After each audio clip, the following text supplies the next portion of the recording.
अपना आत्मा श्रद्धेय है अर्ध्येय है। निज आत्मा में अपनपन सम्यक्त्व है श्रद्धान है। निज आत्मा में रमणता ही आत्मा का ध्यान है। अब यहाँ से आदरणीय भाई साहब की कक्षा प्रारंभ होती है। वस्तु स्वरूप के विविध संबंधों की हम चर्चा कर रहे हैं और वे विविध संबंध यदि समझ लेंगे तो ही हम सुखी हो सकेंगे, और अभी दुखी है वो उन संबंधों को यथार्थ न समझने के कारण से ही दुखी हैं। मैं पूछता हूं, हम सब एक है या अनेक है, अलग अलग हैं? हम सब एक हैं कि अनेक हैं? हाँ जी, एक हैं कि अनेक हैं? हम सब एक हैं कि अनेक हैं? ये वक्ता को उत्तर देने में घबराते हैं सभी, क्योंकि जो उत्तर देंगे वो गलत सिद्ध कर देंगे, हाँ? और अपनी बात कहेंगे। ठीक है, लोक में तो कहते नहीं नहीं हम सब एक हैं, तो सब एक ही हैं। ये तो अन्य मत अन्य दर्शन वाले कहते हैं एको हम ब्रह्म ने नानास्ति कंचन, बस एक है, एक ही ब्रह्म है और कुछ नहीं है। क्या जैन दर्शन भी ऐसा सबको एक कह सकता है? सबको एक कह सकता है? कुछ ऐसा कर रहे हैं, कुछ ऐसा कर रहे हैं, हाँ? वो कल चर्चा प्रारंभ की थी ना, अपेक्षा समझे बिना कुछ भी समझ न आएगा, और अपेक्षा समझते सब समझ में आ जाएगा। हाँ, जैन दर्शन में भी सबको एक कहा है, सब एक है। क्या सबकी सत्ता एक है? सबकी सत्ता एक है? कहते हाँ एक है। अरे उसी सत्ता की अपेक्षा सब एक है, और वो कौन सी सत्ता है? कि महासत्ता है वह। और वो महासत्ता की मैंने एक अपेक्षा है जो नैगम संग्रह आदि नयों में संग्रह नय है, और उस संग्रह नय की अपेक्षा सत कहकर यदि हम संग्रहित करें तो सबका एक साथ संग्रह हो जाता है। सब एक है, किसकी सत्ता अलग अलग है? सब एक है, कोई अंतर नहीं है। परंतु ये सिर्फ सापेक्ष कथन है। सत्ता सपरिवक्षा सत्ता है, वह सप्रतिपक्ष है, दूसरा पक्ष रखती है। यहां महासत्ता कह करके एक कहा है, कह रहे एक दूसरी सत्ता भी है, वह है अवान्तर सत्ता। ये तो सबको एक कह दिया, ये तो सादृश्य अस्तित्व की अपेक्षा एक कह दिया। सबके अस्तित्व में कहाँ अंतर है? सद्रव्य लक्षणम, सभी द्रव्य है। तो जब सब द्रव्य है तो सत्ता की अपेक्षा सब एक है। ये सादृश्य अस्तित्व, सबका अस्तित्व एक सा है। और ऐसे उस सादृश्य अस्तित्व के साथ मिल करके एक साथ विश्व में रहते हैं, यही उनका एक क्षेत्रावगाह पना है। अभी मैं उसे संबंध शब्द नहीं देना चाह रहा हूं। ये सब एक जगह रहते हैं। लोक कितने हैं? लोक कितने? विश्व में लोक कितने? और लोग कहते हैं कि ये अपना जो ज्योतिष लोक यहाँ है ना, वह ऐसी ये आकाश गंगा जितनी दिख रही है ना, ऐसी कहती और भी है। ये तो एक दिख रही है आपको, वैसी और भी है। कहाँ दिक्कत है? अपने यहाँ भी सूर्य चंद्रमा कितने कितने हैं? 32 सूर्य, 32 चंद्रमा, 32 है ना? कितने? हाँ जी, 132 टोटल ना, वही पूरे 132 सूर्य। कितने करणानुयोग से और देख लेना। इतने सूर्य, इतने चंद्रमा, तो उनका पूरा परिवार भी है, तो कहाँ दिक्कत है? ऐसा ही कोई कहे लोक भी कितने हैं? कितने लोग? बहुत सारे लोग होंगे ना। अरे कोई बहुत सारे लोग नहीं है। धम्मा धम्मा कालो पुग्गल मित्ताय जावदिये आया शेषो लोगो तत्तो परदो अलोगुत्तो। जीव, पुद्गल, धर्म, अधर्म, काल, ये सब जितनी जगह रहते हैं वह लोक आकाश, और बाकी सब उसके बाहर का अलोक आकाश है। लोक्यंते अवलोक्यंते षड द्रव्यानि यत्र स लोका। छओं द्रव्य जहां हैं वो लोक है। अब ये कल बात की थी, ये संख्या अपेक्षा अनंतानंत द्रव्य, और वे सब एक छोटे से वो लोक। आकाश द्रव्य कितना है? आकाश द्रव्य का विस्तार कितना कितना बड़ा है आकाश द्रव्य। आकाश द्रव्य क्षेत्र की अपेक्षा असीम अनंत है, और उस असीम अनंत आकाश में लोक कहाँ है? लोक कहाँ है? उस आकाश के कहाँ पर है? मध्य में है, बिल्कुल मध्य में। हम कह सकते हैं बिल्कुल मध्य में? कह सकते हैं कि नहीं कह सकते? मध्य में कह सकते हैं। एक बार एक ने ऐसा कहा, इस ब्रह्मांड का मध्य कहाँ है? खुदा की खुदाई क्या है? आकाश में तारे कितने हैं? ये कोई नहीं जानता, कोई नहीं जान सकता है। तो एक मेरे जैसा खड़ा हो गया, कहते कैसे नहीं जान सकते हैं? जान सकते हैं, बता सकते हैं। तो बोले बताओ। तो एक बार गांव के मैदान में बाहर आ जाओ, सब बता देंगे। तो एक बकरा अपने साथ मेंढा लेकर के गया, वहां खड़ा कर दिया। बोले कोयला कौन सा पहला प्रश्न है तुम्हारा? तो बोले पहला प्रश्न है खुदा की खुदाई बताओ सबसे पहले। तो उसने कहा ये नदी जा रही है ना, ये है, ये खुदा की खुदाई है। ये खुदा की खुदाई है। तो बोला बताओ। खुदा ने उनके दृष्टि से, ये खुदा ने खुदाई नहीं तो कि तेरे बाप ने खुदाई है। वहां के कहते हैं ये सब भगवान की हुई है। अच्छा चलो आकाश में तारे कितने हैं बताओ। तो उसने मेंढा खड़ा है ना बकरा, इसके बाल उतार लो और गिन लो, जितने हैं ना उतने आकाश में तारे हैं। नहीं बताओ ना कितने, गिन लो ना तुम कितने हैं, तुम गिन लेना उतने हो। और यदि कम होंगे और ज्यादा होंगे तो, कम ज्यादा होंगे तो एक बार गिन के बता दो, फिर बता देते कम ज्यादा होंगे तो। यदि कम हुए ऐसा लगेगा तुम्हें कि इस बकरे के बाल कुछ झड़ गए होंगे पहले से, और कुछ और कहीं के निकालना रह गए होंगे। अब मध्य कौन सा है? तो उसने एक लेके गाड़ दिया एक जगह, और गाड़ने के बाद कहा कि ये मध्य है। अब बोले ये कैसे मध्य है बताओ।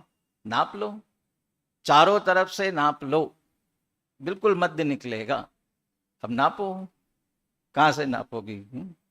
अरे वे भी जिसे गोल मानते हैं ना, वो गोल के लिए भी आप जहां रखोगे वो मध्य कहलाएगा।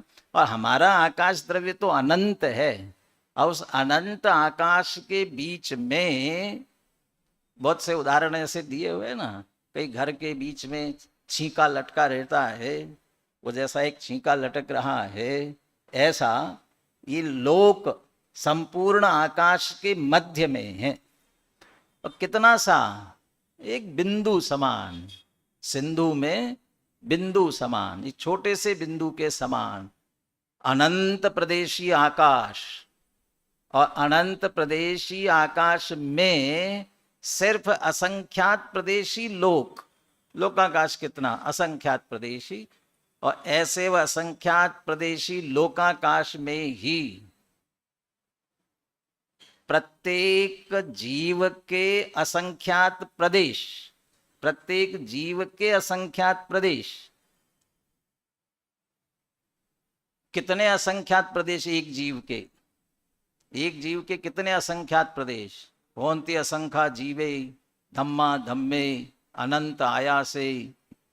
धर्म अधर्म और एक जीव में कितने असंख्यात प्रदेश, कि जितने लोकाकाश के हैं, जितने लोकाकाश के उतने ही असंख्यात प्रदेश एक जीव के। और जीव कितने, अनंत। तो वे अनंत जीव अपने उन असंख्यात प्रदेशों के साथ उसी असंख्यात प्रदेशी लोक में रहते हैं जहाँ धर्म अधर्म आदि सभी भी है। और ये सब किस कारण से रहते हैं, वही अवगाह, एक क्षेत्रावगाह, ये सभी एक क्षेत्रावगाह है। ऐसा एक विश्व में रहने वाले इन सभी द्रव्यों का सहज एक क्षेत्रावगाह है, फिर भी हम उसे एक क्षेत्रावगाह संबंध नहीं कहते। कहीं हम ट्रेन में सफर कर रहे हैं और सफर करते समय हमारे साथ जो अपने ही डिब्बे में साथ साथ बैठे हुए हैं, उनसे हमारा क्या संबंध है, कुछ संबंध है कि नहीं है, कोई संबंध नहीं है कि है, कोई संबंध नहीं। तुम्हारा भाई है, तुम्हारा बेटा है, पिता है, क्या संबंध है, कोई संबंध नहीं। फिर भी एक संबंध तो कह ही देते हैं, सहयात्री है, साथ साथ यात्रा कर रहे हैं, इतना ही संबंध कह सकते हैं, इसके अलावा और कोई संबंध नहीं। ऐसे ही ये सभी एक साथ रहते हैं, इसलिए एक क्षेत्रावगाह। अच्छा, वे सहयात्री आप जहां उतरेंगे वहीं उतर जाएंगे ना, जहां से आप चढ़े वहीं चढ़े होंगे। हाँ, हो सकता है कोई चढ़े कोई उतरे भी, लेकिन वह आपके कारण से न चढ़े हैं न उतरे हैं, वो अपने आप स्वयं है, इसलिए उनके साथ वास्तव में कोई संबंध नहीं है। फिर एक क्षेत्रावगाह संबंध कहाँ है और वह कैसा है? तो एक क्षेत्रावगाह संबंध जीव और पुद्गल में है। और जीव और पुद्गल में भी कौन से पुद्गल में और क्यों है, कैसे होता है? गोमटसार में एक गाथा आई, तत्वार्थ सूत्र में एक सूत्र आया। गोमटसार की गाथा, देहोदयेन सहिदो जीवो आहरदि कम्मणो कम्मम। बोलिए अगली पंक्ति, सवांगम तप्त आय पिंड, है ना। नीचे वाली पंक्ति में उदाहरण दिया ना, देहोदयेन सहिदो जीवो आहरदि कम्मणो कम्मम। देह के उदय, देह उदय से देह सहित, और देह सहित का अर्थ है, देह का मतलब योग, मन वचन काय योग। जब तक देह है तब तक योग है। इसीलिए अरहंत भगवान को सयोग केवली भी कहते हैं और सकल परमात्मा भी कहते हैं। योग भी और शरीर भी है। तो वो योग है, देह है, तब तक यह कर्म और नो कर्म ग्रहण करता है, कर्म को भी और नो कर्म को भी। कर्म और नो कर्म ग्रहण करता है का अर्थ है कर्म योग्य पुद्गल परमाणु और नो कर्म आहार वर्गणा, उनको भी ये ग्रहण करता है। बड़ी समयम सवंगम, प्रति समय और सर्वांग से। जैसे तप्त गोला लोहे का पानी में छोड़ दिया जाए तो सब ओर से पानी अपनी तरफ खींचता है, ऐसा ही।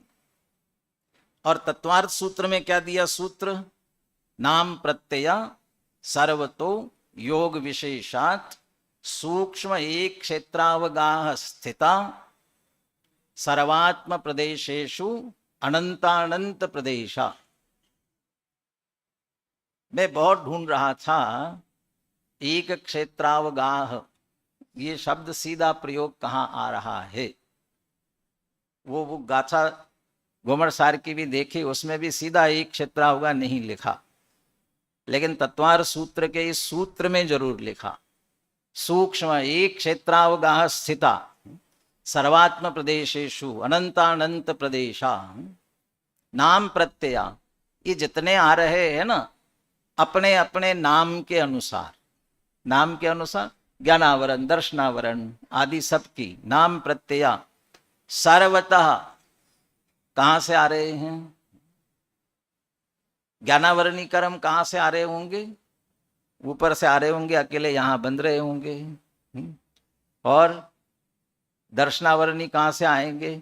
ये आंखों पर आ रहे होंगे दर्शन को ढाकने के लिए। ऐसा कोई अलग अलग होंगे क्या?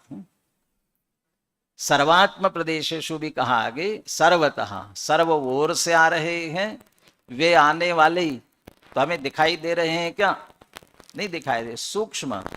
और आकर के एक क्षेत्रावगाह स्थिता, एक क्षेत्र में, कहां पर? सर्वात्म प्रदेशेषु, वह जो आत्मा जिससे वह बंध रहे हैं उसके अपने जो असंख्यात प्रदेश है, पूर्ण असंख्यात प्रदेशों में, सारे प्रदेशों में, कोई विशेष प्रदेशों में ऐसा नहीं, सर्वात्म प्रदेशेषु। और आने वाले कितने हैं?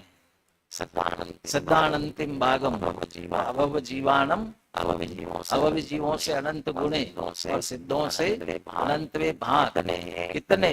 कर्म परमाणु प्रति समय ये ग्रहण कर रहा है, और सभी अपने उस जीव के असंख्यात प्रदेशों में एक हो रहे हैं। कब तक रहेंगे?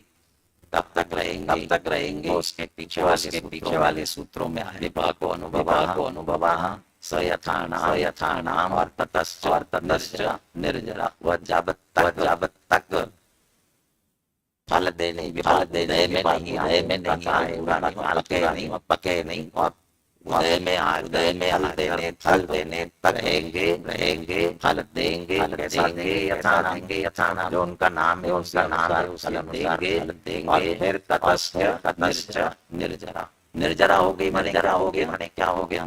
खिर गए माने क्या हो गया? अलग हो गए।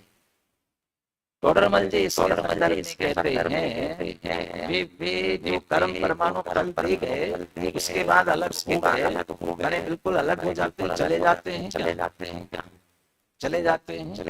अरे दोनों हो सकते हैं, वे चले जाएं, अलग हो जाएं, या हो सकते हैं वहीं पड़े रहे।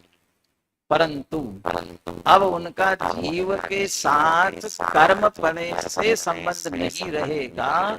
वे अब उस जीव के लिए अकर्म हो गए, कर्म से रहित हुए। वो खिरने का अर्थ हम ऐसा समझते हैं जैसे हमारे ऊपर धूल पड़ी हो और वो इधर उधर हो रही है, ऐसा कर्म भी ऐसे बाहर ही जा रहे हो, वो जरूरी नहीं कह रहे हैं। कदाचित वहां भी पड़े रहे, लेकिन जीव के साथ अब उसका संबंध नहीं है। अब इसी में एक क्षेत्रावगाह और एक क्षेत्रावगाह संबंध, इन दोनों को थोड़ा अलग अलग आप समझ सकते हो।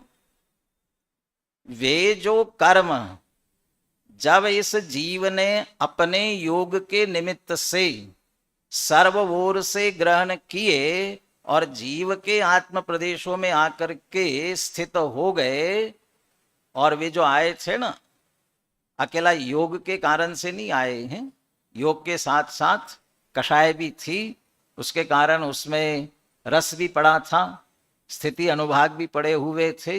वो उस सहित जो पड़े हुए हैं, आए हुए हैं, वो एक क्षेत्रावगाह संबंध को प्राप्त हुए। वे जितनी अपनी स्थिति लेकर के आए हैं उतने काल तक उस जीव के साथ रहेंगे।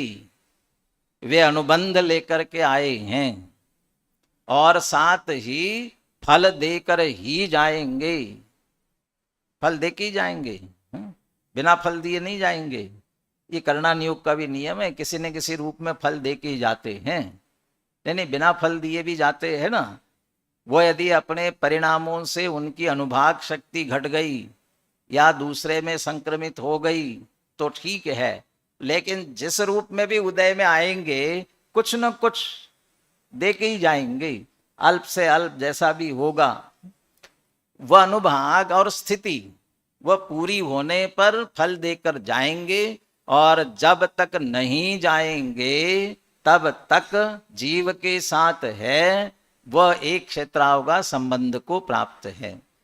और उसी के साथ साथ यहाँ तो अकेले कर्मों की मुख्यता से बात की तत्वार सूत्र के सूत्र में, लेकिन गोमठ सार में देहोदयन सईदो जीवो आहरदी कम्म नो कम्मम, वो नो कर्म अर्थात शरीर की संरचना वाला भी जो आहार वर्गणाओं का ग्रहण करता है, और इस जीव के शरीर की जो संरचना हुई वह भी जब तक इस जीव के शरीर के रूप में वे परमाणु है तब तक उनका संबंध एक क्षेत्रावगा संबंध कहलाएगा। ये और जब पूरा होगा तो अलग हो जाएगा। कर्मों के संदर्भ में ये कह रहा था, जब वे फल देकर अकर्म हो गए, अब भले ही वह वहीं पड़े हुए हो तो भी एक क्षेत्रावगाह तो कहला सकते हैं, लेकिन एक क्षेत्रावगाह संबंध नहीं कहलाएगा। हो सकता है मेरे ही आत्मा के प्रदेशों में पड़े हुए हो तो एक क्षेत्रावगाह तो हो जाएंगे, लेकिन संबंध नहीं अब उनका, वे पुनः फल नहीं दे सकते, पुनः फल नहीं दे सकते। इसके लिए समय सार में तो ऐसा भी लिखा कि जो फल एक बार पेड़ से अलग हो गया अलग, फिर वह पेड़ से नहीं जुड़ता, मैंने दोबारा वो फल नहीं देता है, तो वो कदाचित यही पड़ा भी रहे, एक क्षेत्रावगाह सकते, एक क्षेत्रावगाह संबंध नहीं कह सकते। ऐसा कर्म नो कर्म आदि का जो एक क्षेत्रावगाह संबंध हुआ है उसको हम एक क्षेत्रावगाह संबंध कह सकते हैं। प्रवचन सार से यदि देखना है तो प्रवचन सार में 117-18 गाथा के आसपास में चर्चा है, और 127-28 वहाँ चर्चा है। उन दोनों में बाद में देखना, वहाँ इतनी ही चर्चा की है कि नाम कर्म ने जीव का पराभव करके जीव को देव नार की मनुष्य त्रियंच बना दिया। नाम कर्म ने नाम कर्म की मुख्यता कर दी एक कर्म की, लेकिन अकेला नाम कर्म तो आता नहीं है, अपने आप तो आता नहीं है, और अकेला मनुष्य होने में ये शरीर ही अकेला कारण नहीं है। वो संगी पंचेंद्रिय पना, मनुष्य आयु, मनुष्य गति, जाति पंचेंद्रिय, बहुत सारी बातें, और भी सब नाम कर्म में ही आ गई, वो सब भी नाम कर्म में ही आ गई। वैसे अकेला आयु, मनुष्य आयु अलग रह गई, लेकिन वो नाम कर्म ने ये किया कि जीव का पराभव करके माने, अरे जीव चैतन्य स्वभावी अमूर्तिक ऐसा होते हुए भी उसका वह चैतन्य पना तो रहा लक्षण के रूप में, लेकिन वह अमूर्तिक पने का पराभव करके ढांक करके उसे, और वह जैसा देव नार की मनुष्य तिर्यंच इन 4 गति रूप से किया, तब उस कर्म का समझ लीजिए जीव के साथ एक क्षेत्रावगाह संबंध हुआ। अब वो एक क्षेत्रावगाह संबंध हुआ, इसे स्वीकार करना चाहिए कि नहीं करना चाहिए? संबंध हो गया ना, एक क्षेत्रावगाह संबंध हुआ कि नहीं हुआ, मानना कि नहीं मानना? समय सार में एक कलश आता है, प्रसिद्ध कलश है, पुनः पुनः याद करते हैं। नास्ति सर्वोपि संबंधा पर द्रव्य आत्म तत्वयो, पर द्रव्य और आत्म तत्व के बीच में कोई संबंध नहीं है। जब कोई संबंध नहीं है तो फिर एक क्षेत्रावगाह संबंध कैसे हो सकता है? तो ये भी संबंध नहीं है। तो कोई संबंध नास्ति सर्वोपि संबंधा। लेकिन वहां वो जो कलश आया है वह कलश सारे संबंधों का निषेध करते हुए कह रहा है या सारे संबंधों को स्वीकार करते हुए कह रहा है? नास्ति सर्वोपि संबंधा, सारे संबंधों को स्वीकार करते हुए या न करते हुए। चलो पुनः वहीं चलते हैं स्यादवाद के पास। तो नास्ति सर्वोपि संबंधा कह रहे हैं, तो फिर ये बात सर्वथा है कि कथनचित है? सर्वथा कि कथनचित? यदि आपने सर्वथा कह दिया तो एकांत हो जाएगा, कथनचित तो कथनचित स्वीकार करेंगे। वहां ये कह रहे हैं और नीचे की पंक्ति में लिखा, जब किसी प्रकार का कोई संबंध नहीं है तो फिर तत्कर्तृता कुतः, कर्ता कर्म का संबंध कैसे हो सकता है? भोक्ता भोग्य का संबंध कैसे हो सकता है? तो वहां प्रकरण कर्ता कर्म भोक्ता भोग्य संबंधी चल रहा है। वो कर्ता कर्म संबंध का निषेध करने के लिए ये कह रहे हैं। कर्ता कर्म संबंध का निषेध करने के लिए ऐसा कहते हुए नास्ति सर्वोपि संबंधा कह रहे हैं। तो बाकी के जो संबंध है उनका निषेध किया, ये सर्वविशुद्ध ज्ञान अधिकार में आता है। और वहीं आगे चल करके फिर कर्ता कर्म तो नहीं है, तो फिर क्या है? उसके आगे पीछे ही गाथा है, दिट्ठी जहैव नानम अकारयम तह अवेदयम चैव। दिट्ठी जहैव नानम माने वो ज्ञान को ये कह रहे हैं, ये दृष्टि की तरह है, आंख की तरह है। आंख जैसे इन पदार्थों को देखती है, लेकिन न इसे करती है न वेदती है। वहां तो अग्नि का उदाहरण दिया। आग को यदि आंख देखे तो क्या करेगी? आग को जलाती है या उसकी उष्णता का अनुभव करती है? तो न जलाने रूप कार्य करती है न उसकी उष्णता का अनुभव करती है, देखती है सिर्फ। ऐसा ज्ञान भी जानता है लेकिन कर्ता नहीं और भोक्ता नहीं है।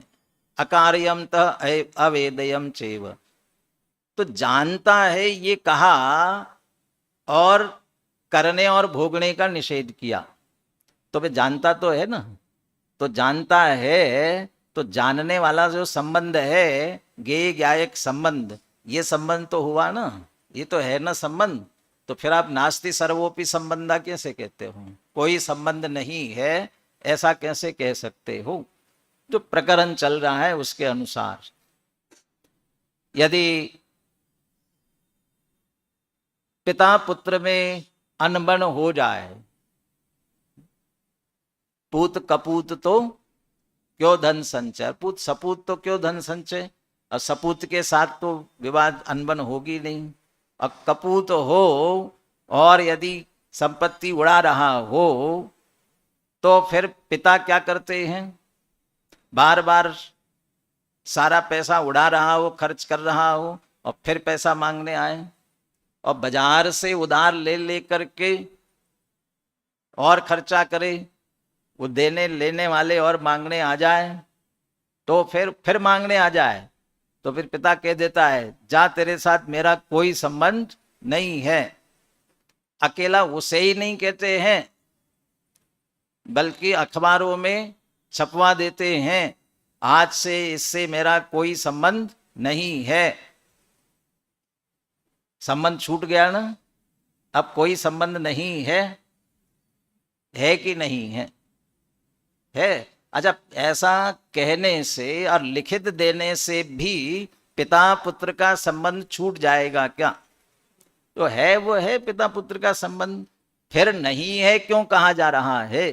क्योंकि अब ठीक नहीं है, नुकसान करने वाला है।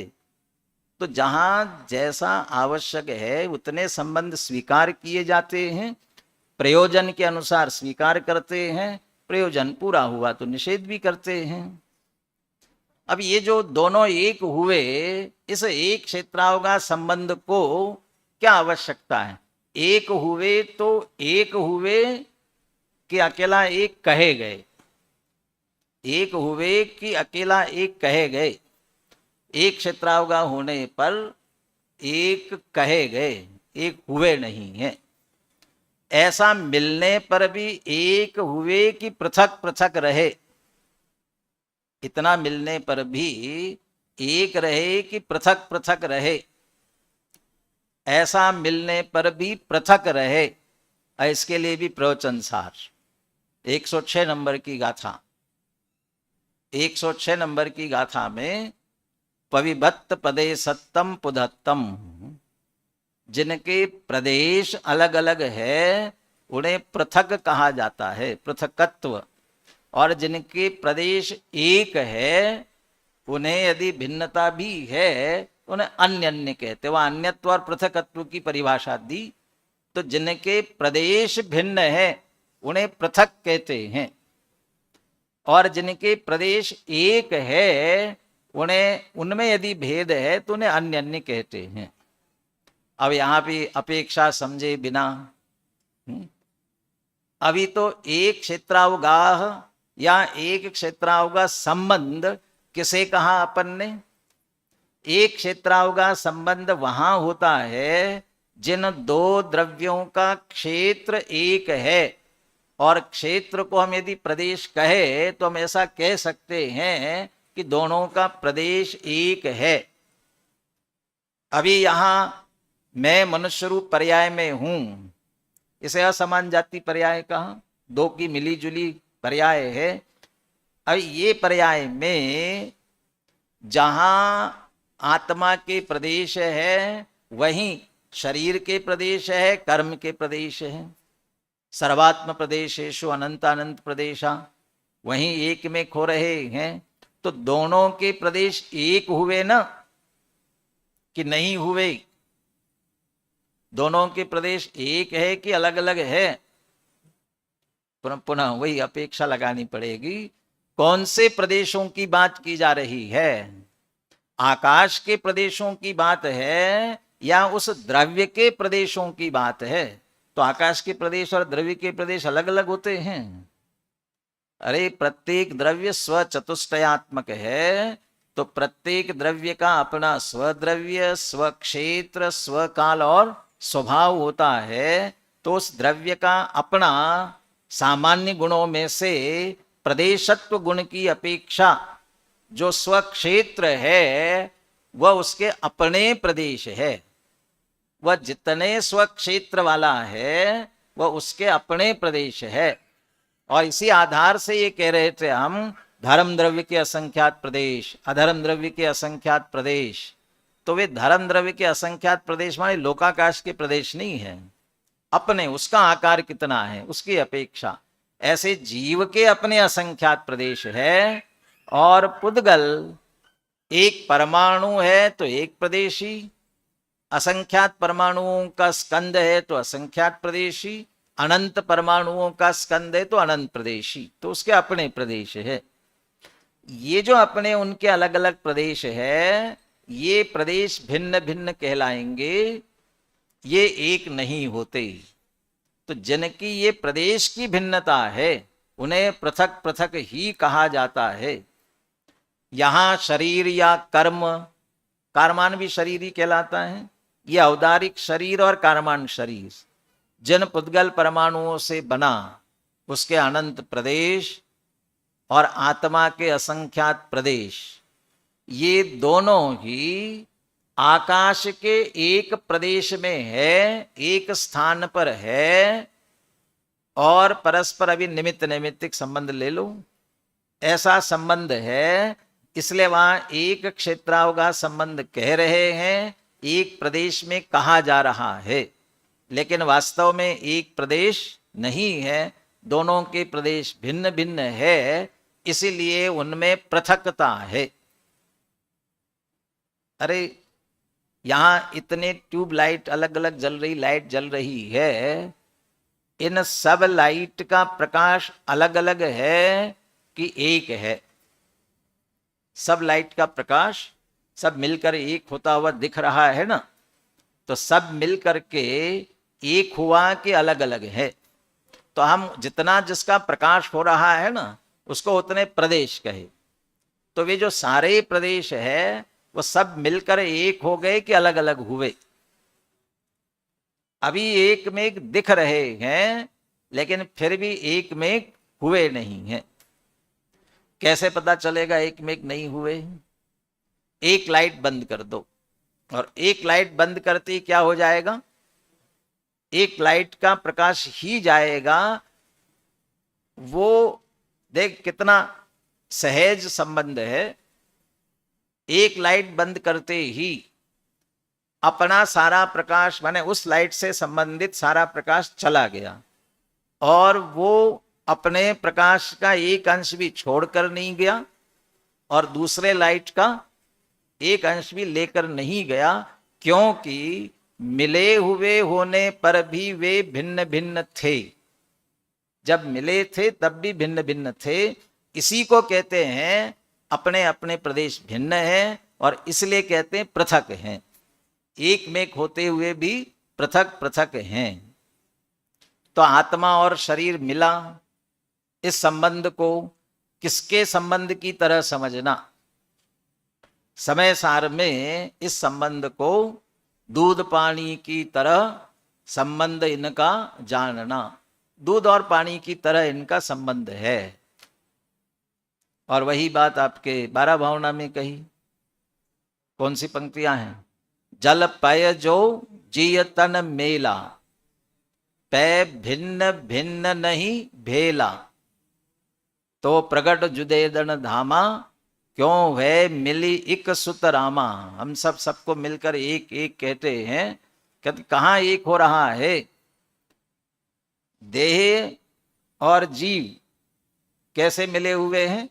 जल पय जो जिय तन मेला। जीव और शरीर का मिलना दूध और पानी की तरह है। मिले हैं ना, जब हम देखेंगे तो बिल्कुल एक में एक दिख रहे हैं। लेकिन फिर कहे कि पै भिन्न भिन्न नहीं भेला, फिर भी क्या नहीं हुए हैं? भेला नहीं हुए, इकट्ठे नहीं हुए हैं। इसका अर्थ दोनों भिन्न भिन्न ही है। तो दोनों को भिन्न भिन्न मानना कि एक मानना, क्या आवश्यकता? इस एक क्षेत्रावकाश संबंध को स्वीकार करने की क्या आवश्यकता है? और जब वो एक होते हैं ना, तब एक ही कहा जाता है, अलग अलग नहीं कहते हैं। एक न माने तो क्या आपत्ति आएगी? इसकी चर्चा समय सार में 2 जगह की गई है। यदि हम देह को ही जीव न माने, समय सार की 26वीं गाथा में प्रश्न खड़ा किया है। यदि जीवो न शरीरम तिथयरायरीय संथुदी चेव सवावि हवति मिच्छा, तेन दो आदा हवति देहो। शिष्य तो ये कहता है, यदि आप दोनों को बिल्कुल भिन्न भिन्न कह दोगे, जीव देह नहीं है, देह जीव नहीं है, दोनों को अलग अलग कह दोगे, तो क्या हो जाएगा? तीर्थंकर और आचार्यों की जितनी स्तुतियां की गई है, वो सारी स्तुतियां मिथ्या हो जाएंगी। आपका पूरा भक्तामर स्तोत्र मिथ्या हो जाएगा। क्योंकि भक्तामर स्तोत्र तो ये कहता है, ये शांत राग रुचि भी परमाणु भी स्वम निर्मापितस्त्रिभुवनैक ललाम भूत। आपकी रचना परमाणुओं से हुई है, अत्यंत शांत दिख रहे हैं। दृष्ट्वा भवंत मणिमेश विलोकनीयम नान्यत्र तोषमुपयाति जनस्य चक्षु। आपका कितना सुंदर रूप है, आपको देखकर और किसी को देखने की इच्छा नहीं होती है। मन्ने वरम हरिहरा दय एव दृष्टा, दृष्टेशु येषु हृदयम त्वयि तोष। कितने कितने छंद दिए हुए हैं। वो अकेले इसी के छंद की बात नहीं है, वो तो बाहर के और संयोगों की बात की भी है। सिंहासने मणिमयूक शिखा विचित्रे विभ्राजते तव वपु कलधौत कांतम। ये आपका शरीर, तो शरीर आश्रित स्तुति कितनी की गई है। और यदि आप इनको बिल्कुल भिन्न भिन्न कह दोगे, तो ये सारी स्तुतियां क्या हो जाएंगी? मिथ्या हो जाएंगी। इसलिए वो तो अज्ञान पुष्ट करना चाहता है। वो कहता है इसलिए हम देह को ही जीव मानते हैं, जीव को ही देह मानते हैं, दोनों को हम अलग अलग नहीं मानते। क्या उत्तर दिया वहां पर? वही अपेक्षा समझे बिना समझ में नहीं आएगा, वही उत्तर दिया, नए विभाग अनभिज्ञोसी। नए विभाग को तुम नहीं जानते हो। और नए विभाग बहुत अच्छी तरह प्रस्तुत कर दिया। क्या नए विभाग है? व्यवहारणो भासदी जीवो देहोय हवति खलु एको नदु निश्चयस्य जीवो देहोय कदावि एकट्ठो। व्यवहारने से देखा जाए, क्या शब्द प्रयोग करते हैं आचार्य? व्यवहारणो भासदी देवो जीवोय हवदि खलु एको। अच्छा, भासदी माने क्या है? वहां भाषित होता है, व्यवहारने से भाषित होता है। वो भाषित होता है नहीं, वहां भासदी का अर्थ है व्यवहार ने कहता है। और ये कहता है देव जीवो देवोय हवदि खलु एक को। देव और जीव वास्तव में एक है, इन्हें अलग अलग मत मानो। क्या दिक्कत है अलग अलग मानेंगे तो? अभी कहा ना कि तीर्थंकर की स्तुतियां सब मिथ्या हो जाएंगी, तो चलो फिर एक ही हो गए तो हमारा ही हो गया ना शरीर। अब कहते हैं कि निश्चय ने कहता है जीवो देहो ये कदावि एकट्ठो। जीव और देह कभी एक हो ही नहीं सकते हैं। एक चैतन्य लक्षण वाला, एक जड़ वाला, दोनों मिलकर के एक कैसे हो सकते हैं? ठीक है, फिर व्यवहार से कहा हुआ है। और व्यवहार है वह अभूतार्थ होता है। अभूतार्थ होता है माने असत्यार्थ होता है। असत्यार्थ होता है माने सत्य नहीं होता है। सत्य नहीं होता है माने क्या होता है? झूठा होता है। तो व्यवहार झूठा है, नए है व्यवहार। और नए किसे कहते हैं? प्रमाण के अंश को नहीं कहते हैं, श्रुत ज्ञान के अंश को नहीं कहते हैं। तो श्रुत ज्ञान ज्ञान है और वो सम्यक ज्ञान है। तो व्यवहार नए भी सम्यक ज्ञान है, सम्यक ज्ञान का अंश है। इसलिए जो व्यवहार ने कह रहा है अच्छा कम सत्य है और ज्यादा सत्य, ऐसा भी कोई फर्क होगा? 50-50% होगा, ऐसा भी नहीं है ना। तो फिर पूरा सत्य है, फिर असत्यार्थ क्यों कह रहे हो? इसलिए पुनः अपेक्षा समझना है।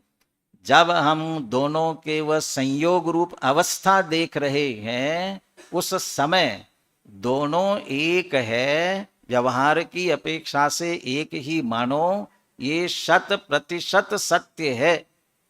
इसमें रंच मात्र भी कमी नहीं है, यथार्थ है। तो व्यवहार ने जो कह रहा है वो बात बिल्कुल यथार्थ है। फिर हम ऐसा ही माने तो कहते निश्चय है ना दूसरा यथार्थ, इसका निषेध करने वाला वो वस्तु स्वरूप से कहने वाला है। फिर जब संयोग से रहित दोनों को अपने अपने लक्षणों से भिन्न जानेंगे, भिन्न देखेंगे, तब वे दोनों भिन्न भिन्न भाषित होंगे। उन दोनों को भिन्न भिन्न ही जानना और भिन्न भिन्न ही मानना है। परंतु व्यवहार की दृष्टि से देखेंगे तब दोनों को एक ही जानना है और एक ही मानना है। व्यवहार ने की कितनी उपयोगिता है, कितनी आवश्यकता है, वो निश्चय व्यवहारने का प्रकरण आप विस्तार से जानते हैं, विस्तार से पढ़ते हैं, तब वहां देखना, वहां जानना। ऐसा व्यवहारने ने दोनों को एक कह करके क्या किया? दो प्रयोजन इससे सिद्ध होते हैं। माने इस एक क्षेत्रावगा संबंध की भी क्या उपयोगिता है? जनवाणी में इसे स्थान क्यों मिला? क्या आवश्यकता थी इसकी? नए चक्र में नए का स्वरूप बताते हुए और इन नयों की उपयोगिता बताते हुए जो चर्चा की है, सबसे पहले तो हम नए कहे ना, नयति इति नयाः, लेके जा रहा है, वस्तु स्वरूप की तरफ ले जा रहा है, वस्तु स्वरूप के नजदीक ले जा रहा है। तो व्यवहार नए ये तो दोनों की मिलावट बता रहा है, और मिलावट बता रहा है, ये वस्तु स्वरूप के नजदीक कहाँ ले जा रहा है? तो और मिला करके कथन करके तो उल्टा कर दिया इसने।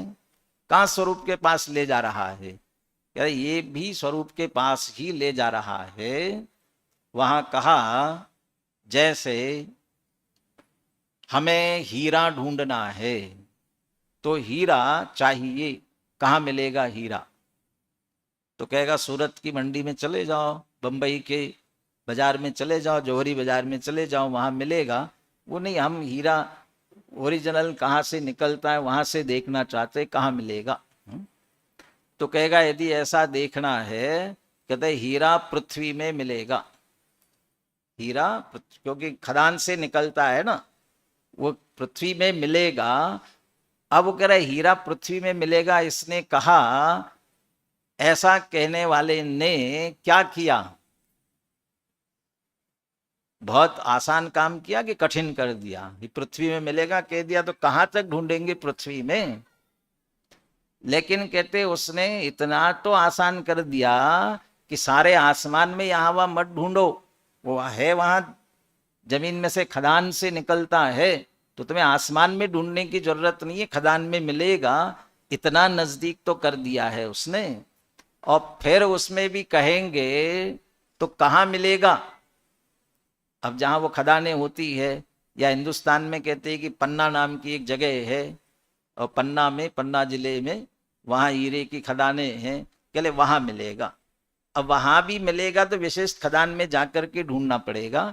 लेकिन ऐसा कहने वाले ने भी इतना तो काम कर दिया कि अन्यत्र से दृष्टि हटा करके वहां लेकर के आए।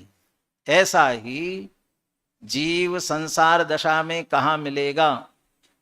देह में मिलेगा। किसकी देह में मिलेगा? अपनी अपनी देह में मिलेगा, और कहीं नहीं मिलने वाला है। इसलिए इस देह को जीव कहने का मतलब, जीव कहीं अन्यत्र नहीं है, इस देह के साथ ही उसका एक क्षेत्राव का संबंध है, कहीं बाहर ढूंढने की जरूरत नहीं है। और इसके संदर्भ में बहुत सारे छंद, बहुत सारी चर्चा जिनवानी में भी आई है। क्यों जाता गिरनार, क्यों जाता काशी, घट ही में है तेरे घट घट का वासी, अंतर का कोना टटोल, तेरा प्रभु तुझ ही में डोले। कहाँ है? वो यही है ना। कितनी मार्मिक गाथाएं दी है। अष्टपहड़ की एक गाथा, नवी ये ही नवी जई थुवन ते थुणि जई। जिन्हें हम नमन करते हैं वे जिसे नमन करते हैं, हम जिनकी स्तुति करते हैं वे भी जिसकी स्तुति करते हैं, हम जिसकी वंदना करते हैं वे भी जिसकी वंदना कर रहे हैं। ऐसा वह देहत्थम किंपितम मुणः, वह इसी देह में स्थित है, उसे तुम जानो। माने हम जिनकी वंदना कर रहे हैं, नमन कर रहे, स्तुति कर रहे, वे भगवान। अब वे किसकी स्तुति वंदना कर रहे हैं? कि वे अपनी आत्मा की कर रहे हैं। यदि वे अपनी आत्मा की कर रहे हैं, वो कहते तुम्हारे देह में स्थित है, वो उसका तुम ध्यान करो, उसका लक्ष्य करो। माने इसी देह में है। तो देह के साथ उसका एक क्षेत्राओं का संबंध बता करके सारे जगत से दृष्टि हटाकर यहां लाना चाहते हैं। देह देवल में रहे पर, और दूसरा ये भी कहा ना कि यहां देह रूपी देवालय में है और ये लोग बाहर खोजते हैं। योग सार की गाथा का प्रज्ञानवास है ना, इस देह में रहता है। और याद है किसको? जिन देव तन मंदिर रहे, जन मंदिरों में खोजते, हंसी आती है कि मानो सिद्ध भोजन खोजते। तन मंदिरों में रहे, जन मंदिरों में खोज। भगवान कहाँ है? तो भगवान आत्मा कह रहे कि इसी देह रूपी देवालय में है, हम बाहर खोज रहे हैं। तो उसका एक क्षेत्राओं का संबंध बता करके यहां दृष्टि लाना चाहते हैं। या ही देह देवल में केवली स्वरूप देव, ताकि कर सेव मन कहाँ दौड़े जात है। एक घड़ी आदि से भी आज यदि हम अपना ध्यान करते हैं कटे कोटि अपराध। एक घड़ी आदि आदि से भी आद, जो आत्म अनुभव करे कटे कोटि अपराध। तो यहां दृष्टि लानी है, लेकिन यहां लाने के बाद ये ध्यान रखना है देह से भिन्न चैतन्य स्वरूप का, देह का चिंतन नहीं करना है। नहीं तो अन्य मत वाले, योगा वाले, वो कहते हैं नाक के यहाँ पर दृष्टि लगा लो और कहाँ कहाँ का ध्यान करो, यहाँ करो यहाँ करो। वो उसे अंगों के ध्यान की बात नहीं है, देह देवालय में स्थित चैतन्य स्वरूप आत्मा है, उसके ध्यान की बात है। अकेला इतना ही उपयोग है कि और भी कुछ उपयोग है? भैया दोनों को एक ही जानो, एक ही मानो। मुनिराज ईर्या समिति पूर्वक चलते हैं, ईर्या समिति पूर्वक चलते हैं। तो मुनिराज ईर्या समिति पूर्वक चलते हैं, हमें थोड़ी चलने की आवश्यकता है कि हमें भी चलना चाहिए। अच्छा, मुनिराज ईर्या समिति पूर्वक चलते हैं, क्या करते हैं? ईर्या समिति पूर्वक चलते हैं माने आगे 4 हाथ जमीन देखकर चलते हैं, आगे 4 हाथ जमीन देखकर चलते हैं। तो जमीन देखते हैं ना, किस लिए देखते हैं जमीन? क्या देखते हैं? 4 हाथ आगे क्या देखते हुए चलते हैं? कोई जीव तो नहीं है, ये देखकर चलते हैं। माने जीव देखो भैया, जीव देख करके चलो। तुम्हें जीव नहीं दिखाई देता है तो जीव दिखता है क्या? जीव तो अमूर्तिक है। तो जो अमूर्तिक है वो कैसे दिखेगा? वह अमूर्तिक है लेकिन दिखेगा। प्रथमान योग में अनेक जगहों पर अनेक मुनिराजों के पास में कोई गया और उनसे पूछा तो वह उस जीव का भूतकाल भी बता देते हैं और भविष्यकाल भी बता देते हैं, अवधि ज्ञान से जानकर। अवधि ज्ञान से जानते हैं ये जीव भूतकाल में क्या था और भविष्य में कहाँ जाने वाला है। अवधि ज्ञान का विषय क्या होता है? तत्वार सूत्र में अवधि ज्ञान का विषय क्या दिया है? रूपेश्व वधे। अवधि ज्ञान का विषय रूपी पदार्थ। तो रूपी पदार्थ विषय है, तो जीव के संदर्भ में ये कैसे बता दिया कि पूर्व में क्या था, भविष्य में कहाँ जाएगा? अवधि ज्ञान का विषय जीव कैसे बन गया? क्योंकि जीव उस समय मूर्तिक है। यहाँ जो जीव को देखने कह रहे हैं वह जीव मूर्तिक है। तो जीव का मूर्तिक है तो अमूर्तिक होता है ना। द्रव्य संग्रह की गाथा याद करो। वर्णरस पंचगंधा 2 फासा 8 निश्चया जीवे, 9 संति अमुत्ति तदो और मुत्ति बंधा दो। यद्यपि वह लक्षण स्वभाव की अपेक्षा ये नहीं है इसलिए अमूर्तिक है, परंतु मुक्ति बंधा दो। लेकिन जब देह और कर्म आदि बंधन सहित है तब उसे मूर्तिक कहते हैं। और इसीलिए अवधि ज्ञानी मुनिराज ने जो जाना ना, वह उसे कर्म की अपेक्षा जाना, देह की अपेक्षा जाना कहाँ था और भविष्य में कहाँ जाएगा, वो संयोग की अपेक्षा मूर्तिक जान करके उसे जाना। और जीव को देखने के लिए कहा, वह भी उसी मूर्ति की अपेक्षा संयोग की अपेक्षा से कहा। और यदि इसे न मानेंगे तो एक बहुत बड़े दोष की बात समय सार में ही कही। यदि हम इस व्यवहार से दोनों को एक कहा है, यदि हम इसे एक नहीं मानेंगे तो क्या हो जाएगा? जैसे भस्म को मसल देने से हिंसा नहीं होती है, ऐसे फिर किसी जीव को भी मसल दे, जीव नहीं है ना तो मसल दिया, तो क्या अंतर पड़ता है? उस समय वह जीव है, उसे जीव ही जानना है, जीव ही मानना है। और ये तो जीव नहीं है ऐसा कहकर यदि मसल दिया तो पूरा हिंसा का दोष लगेगा। इसलिए एक क्षेत्रावगा संबंध जहाँ तक है, उस एक क्षेत्रावगा संबंध को यथावत स्वीकार करना, लेकिन वह व्यवहार से है। पै भिन्न भिन्न नहीं भेला, उपयोग गुण से, चैतन्य गुण से आत्मा अधिक है। देह और आत्मा दोनों मिले हैं। महत्वपूर्ण कौन है इसमें? दोनों एक है ना, दोनों मिले हुए हैं। कौन महत्वपूर्ण है? दूध और पानी दोनों मिले हुए हैं। कौन महत्वपूर्ण है हमारे लिए? दूध की रक्षा करते हैं, पानी निकाल देते हैं। ऐसे इस देह देवालय में जो चैतन्य स्वरूप आत्मा है, एक क्षेत्रावगा संबंध को जाने और एक क्षेत्रावगा संबंध का व्यवहार की अपेक्षा जितना उपयोग है उतना उपयोग करे, और देह से भिन्न, कर्म से भिन्न चैतन्य स्वरूप आत्मा को जाने।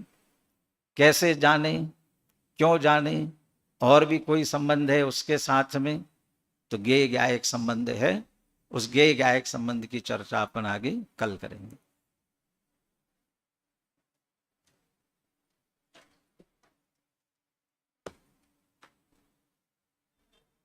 बोलिए अंतिम मंगल बोलिए।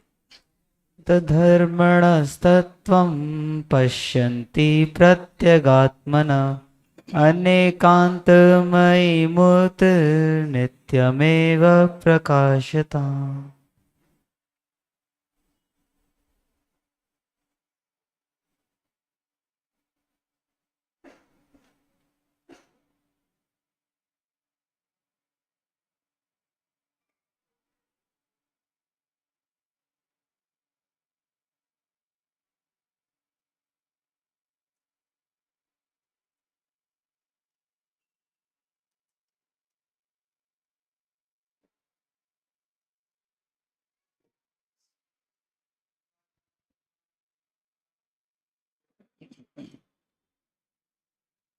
इसका क्या रखा होगा?